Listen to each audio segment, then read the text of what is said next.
বন্ধুরা, আজ আপনাদের মাঝে অসাধারণ লাগালাগির গল্প নিয়ে চলে আসলাম। বন্ধুরা, আশা করি গল্পটি না টেনে শেষ পর্যন্ত দেখবেন। আমাদের ভিডিওটি ভালো লাগলে আমাদের চ্যানেলটি সাবস্ক্রাইব করুন এবং কমেন্ট করে জানিয়ে দিন আপনি কোন ধরনের গল্প সবচাইতে বেশি পছন্দ করেন। চলুন বন্ধুরা, গল্প শুরু করি। আমি মাসুদ নামের লোকটার দিকে তাকিয়ে বললাম, আপনি তাহলে আমার মেয়ে স্নিগ্ধাকে কিডন্যাপ করে আপনার গার্লফ্রেন্ডের বিয়ে বন্ধ করতে চান? মাসুদ হাসান আশ্চর্য হয়ে তাকিয়ে রইল। চোখের দৃষ্টি দেখে বোঝা যাচ্ছে তিনি অবাক। আমি কিছু বলার আগেই সে বলছি, ছি, কি বলেন এসব? আপনার ছোট্ট বাচ্চাকে কেন কিডন্যাপ করব ভাইজান? আমি প্রেমিক, কিন্তু সন্ত্রাসী নয়। শুনেছি প্রেমের জন্য মানুষ অনেক কিছু করতে পারে, আপনিও তাই করেছেন। আমি আপনার জিএফকে বিয়ে করব না, তবুও আপনি আমার মেয়েকে দিয়ে দেন। বোঝার চেষ্টা করুন ভাই, আমার মেয়ের যদি কিছু হয়ে যায় তাহলে আমি আপনাকে কোনোদিনই ক্ষমা করব না। মাসুদ সাহেব, মনে রাখবেন। আপনি হাসপাতাল থেকে দ্রুত বের হলাম। বাসার সামনে আসতেই মা আবার কল করেছে। আমি রিসিভ করতেই মা বলল স্নিগ্ধাকে পাওয়া গেছে। আদনান। আমি বেশ উদ্বিগ্ন হয়ে বললাম, কোথায় পাওয়া গেছে মা? কি হয়? এ ছিল ওর দরজা খুলে আমাদের কাজের মহিলা যখন ছাদে গিয়েছে তখন তার পিছনে পিছনে মনে হয় ছাদে উঠেছে, কারণ ওকে ছাদে পাওয়া গেছে। তুই কোথায় বাবা? মা, আমি বাসার নিচে চলে এসেছি, তুমি অপেক্ষা করো, আমি এখনই আসছি। রাত 9:30 হাসপাতালের কেবিনে বসে আছি আমি ও স্নিগ্ধা, বিছানায় হাত শোয়া হয়ে স্নিগ্ধার দিকে তাকিয়ে আছে। বৃষ্টি হাত বাড়িয়ে স্নিগ্ধাকে কাছে ডাকল। স্নিগ্ধা আমার দিকে তাকিয়ে অনুমতি প্রার্থনা করে নীল। আমি ইশারা করতেই সে বিছানায় গিয়ে বৃষ্টির শরীরে মিশে গেল। নিজের সন্তানের মতো পরম মমতায় আদর করতে লাগল। আমি উঠে দাঁড়িয়েও বললাম, আপনি ওকে দেখে রাখুন, আমি ডাক্তারের সঙ্গে কথা বলে আসতেছি। মেয়েটার জন্য খারাপ লাগছে, ঠোঁটে সেলাই করা, তাই সে তেমন কিছু খেতে পারে না, শুধু জুস, স্যুপ ইত্যাদি তরল খাবার, তাও বহু কষ্টে তাকে দেওয়া হচ্ছে। সেলাই শেষ করার আগ পর্যন্ত হয়তো স্বাভাবিক কিছু খেতে পারবে না। 4 দিন পর আমি আর রুমানা সামনাসামনি বসে আছি এক রেস্টুরেন্টে। রুমানা বেশ উত্তেজিত, কারণ আমি বিগত 2 দিন ধরে তাকে ইগনোর করছি। মামাকে সেদিন বলেছি বিয়ের দিন তারিখ মাসখানিক পিছিয়ে দিতে হবে। মাসুদ হাসান ছেলেটা খুব ভালো, আমার সঙ্গে পরবর্তীতে কথা হয়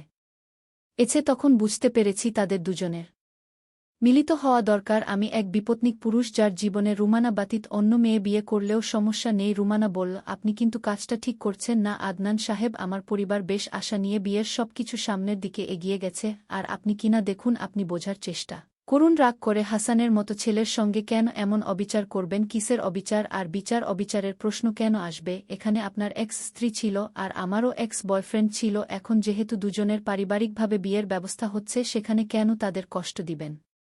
তারা অবুঝ নয়, বোঝানোর মতো বোঝাতে পারলে তারা ঠিকই বুঝতে পারবে। দেখুন আমি এখন এমন একটা সময় রয়েছি যেখানে নিজের কথা চিন্তা করার পূর্বে পরিবারের কথা চিন্তা করতে হয়। আমি আপনার পরিবারের সঙ্গে কথা বলব মাসুদ সাহেবের জন্য। আমি একটা চাকরির ব্যবস্থা করতে চেষ্টা করছি, হয়তো ঢাকা জবটা হয়ে যাবে। তারপর আশা করি আপনার পরিবার কোনো আপত্তি করবে না। এত কিছু করে নিজেকে কি প্রমাণ করতে চান? কোনো কিছুই নয়। স্নিগ্ধা কোথায়? হাসপাতালে। হাসপাতালে কেন? কি হয়েছে? ওর কিছু হয়নি। সেদিন রাতে যে মেয়েটার সঙ্গে গাড়ি অ্যাক্সিডেন্ট করেছে, সেই মেয়েটা ওকে বেশ পছন্দ করে। মা গতকাল মুরাদপুর গেছে ফুফার বাসায়, আর তাই সকালবেলা স্নিগ্ধাকে নিয়ে অফিসে যাচ্ছিলাম আমি। প্রতিদিনের মতো আজও সকালবেলা হাসপাতালে গেলাম, সঙ্গে ছিল স্নিগ্ধা, তাই তখনই সে ওকে রেখে দিয়েছে নিজের কাছে। উনি এখন মোটামুটি সুস্থ। আমাকে ইগনোর করার এটাও কি একটা কারণ? আদনান সাহেব, কোনটা? ওই আহত মেয়েটা? অসম্ভব। আচ্ছা বাদ দেন এসব, চলুন আমিও আপনার সঙ্গে হাসপাতালে যাব। স্নিগ্ধাকে দেখতে খুব ইচ্ছে করছে, তাছাড়া সেই আপুটাকে দেখতে যাওয়া দরকার, যেহেতু সে আমার হুবহু বরের গাড়ির সঙ্গে অ্যাক্সিডেন্ট করেছে। আচ্ছা ঠিক আছে। কেবিনের মধ্যে রুমানাকে রেখে আমি বাহিরে বের হলাম, কারণ বন্ধু পারভেজ ডেকেছে। বৃষ্টির ঠোঁটে সেলাই কাটা হয়েছে কয়েকদিনের মধ্যে, এখন সে মোটামুটি সুস্থ আছে। পারভেজ বল, কিরে কি অবস্থা তোর? সেই বিয়ের কি হলো? তোকে তো পরশু বললাম যে রুমানা বয়ফ্রেন্ড নিয়ে একটা সমস্যা হচ্ছে, আমি চাই তাদের মিল হোক। আমি আমার প্রয়োজনে দুটো মানুষের 6 বছরের ভালোবাসা নষ্ট করতে পারি না, কিন্তু মেয়েটা তো রাজি। সেটাই ভাবছিলাম। রুমানার প্রচণ্ড অভিমান আছে, সেটা বোঝা যাচ্ছে। না হলে এতদিনের প্রেম কিভাবে এভাবে ভুলে গিয়ে আমার মতো 4 বছর বয়সী মেয়ের বাবাকে বিয়ে করে তোর রবিকে চাইলে রিলিজ করা যায়? করবি নাকি আরও কিছুদিন থাকবে? আর 2 দিন থাকুক, তারপর দেখি। আচ্ছা। আমি কেবিনে গেলাম। বৃষ্টি থমথমে মুখ নিয়ে বসে আছে। স্নিগ্ধা রুমানার কোলে বসে আছে। সবাই কেমন চুপচাপ হয়ে গেল। কেন? রুমানা বলল, আমি তাহলে আসি। আপনি কি স্নিগ্ধাকে নিয়ে বাসায় যাবেন? হ্যাঁ মা এসেছে, বাসায় সাবধানে যাবেন। রুমানা বের হয়ে গেল। বৃষ্টি এখনও চুপচাপ। আমি স্নিগ্ধাকে নিয়ে বের হবার প্রস্তুতি নিলাম। বৃষ্টি বলল, আপনার মেয়েটা বেশ আদরের সন্তান, সারাদিন কোনো দুষ্টুমি করে। আপনার শরীর কেমন এখন? অনেক ভালো আছি ধন্যবাদ আপনাকে, কারণ আপনার জন্য এত তাড়াতাড়ি সুস্থ হলাম, না হলে হয়তো চিকিৎসার ব্যবস্থা করতে কষ্ট হয়ে যেত আমার, আপনি থাকুন, তবে আমি কালকে সকালে আবার আসব। আচ্ছা। পরদিন সকালে হাসপাতালে এসে বৃষ্টিকে পাওয়া গেল না। সে আমাকে না বলে হাসপাতাল থেকে চলে গেছে। তাকে ব্যবহার করার জন্য যে পোশাক আমি কিনে দিয়েছিলাম সেগুলো কেবিনে পড়ে আছে। নার্সের কাছে ডায়েরিটা দিয়ে গেছে, সেই ডায়েরিতে নাকি না বলে চুপচাপ যাবার কারণ লেখা আছে। আমি ডায়েরি বের করে মাঝখানে তার লেখাটা পড়তে শুরু করলাম। আদনান সাহেব, আমার দেখা কিছু ভালো মানুষের মধ্যে আপনি একটা স্থান দখল করেছেন। কেউ চাইলেই কিন্তু ভালো মানুষ হতে পারে না।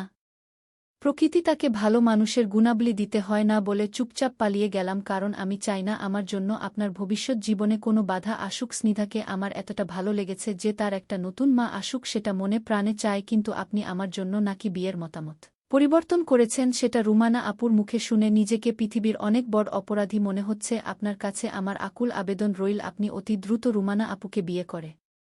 ইতিবৃষ্টি। দুদিন পরের ঘটনা। রুমানার বাবা আমাকে কল দিয়ে দেখা করতে বললেন। আমি অফিস থেকে সরাসরি তাদের বাসায় গিয়ে হাজির হলাম। আঙ্কেল আমার দিকে তাকিয়ে মোটামুটি লজ্জিত কণ্ঠে বললেন, একটা কথা বলার জন্য তোমাকে ডেকেছি। বলেন আঙ্কেল। মাসুদ হাসান ছেলেটাকে চাকরির ব্যবস্থা তুমি করে দিয়েছ? জি আঙ্কেল। মেধাবী ছাত্র, কিন্তু পরিচিত তেমন কেউ নেই বলে ভালো জব পাচ্ছিল না, তাই শুধু সামান্য চেষ্টা করছি। আমার এক বন্ধু আছে ঢাকায়, তাই সে ব্যবস্থা করেছে। রুমানা তাকে পছন্দ করে, তুমি নিশ্চয়ই জানো তাই না? হ্যাঁ। আমি যদি তোমার সঙ্গে ওর বিয়েটা না দিয়ে মাসুদের সঙ্গে বিয়ে দেই, তোমার কি আপত্তি আছে? আদনান: না না আঙ্কেল, আমি বরং খুশি হব, কারণ আমি নিজেই রুমানাকে বলেছিলাম সবকিছু জেন ভেবে সিদ্ধান্ত নিয়ে। তুমি বেশ বিচক্ষণ মানুষ, যদিও বলতে লজ্জা করছে, তবুও বললাম। তবে তুমি যদি বলতে যে তুমি রুমানাকেই বিয়ে করবে, তাহলে আমি তোমাকে সঙ্গেই বিয়ে দেব। আপনি মাসুদ সাহেবের সাথে ওর বিয়েটা দিয়ে দেন, তাহলে দুজনেই সুখী হবে। মাঝে আপনারা মেয়ের সুখ দেখে তৃপ্তি পাবেন। অনেক খুশি হলাম। তুমি কিন্তু বিয়ের সময় তোমার মেয়েকে নিয়ে অবশ্যই আসবে। আচ্ছা, চেষ্টা করব। সূর্য ডুবে যাবার উপক্রম। ছাদে দাঁড়িয়ে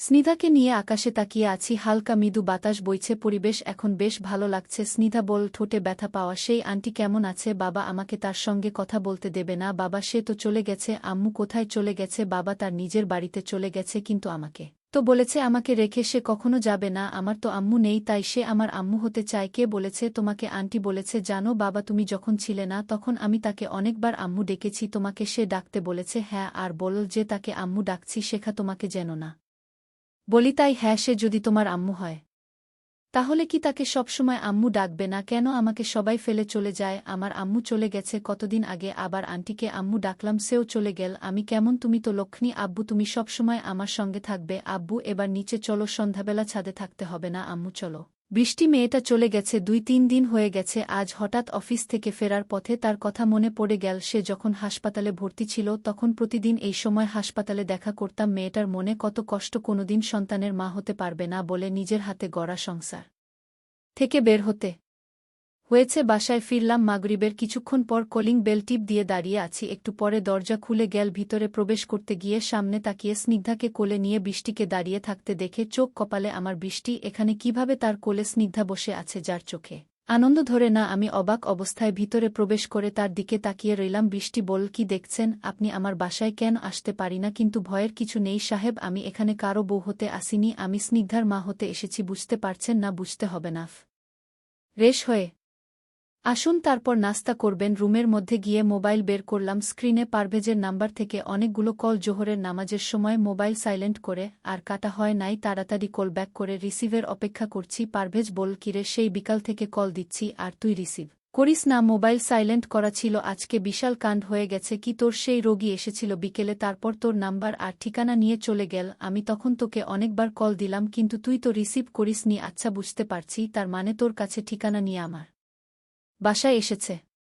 মানে সে এখন তোর বাসায়? হ্যাঁ। কি জন্য গেল জানি না, তবে বলল যে বউ হতে আসিনি, স্নিগ্ধার মা হতে এসেছি। বাহ, তারপর? তার আর পর নেই। যদি হয় তাহলে পড়ে বলবো তোকে। কে? আচ্ছা। রুমের বাতি বন্ধ করে বেলকুনিতে দাঁড়িয়ে আছি। নিঃশব্দে নাজমার কথা বেশ মনে পড়ে গেল। সে যদি অকালে চলে না যেত তাহলে আমার সঙ্গে এরকম একটার পর একটা ঘটনা কি ঘটত? আগামীকাল কি হবে আজ সেটা জানি না বলে পৃথিবী রহস্যময় ও এতটা সুন্দর। যারা গল্পটা পড়েছেন তাদের ধন্যবাদ। আশা করি পাশে থাকবেন। নতুন পাঠক যারা, তারা ফলো দিয়ে রাখুন।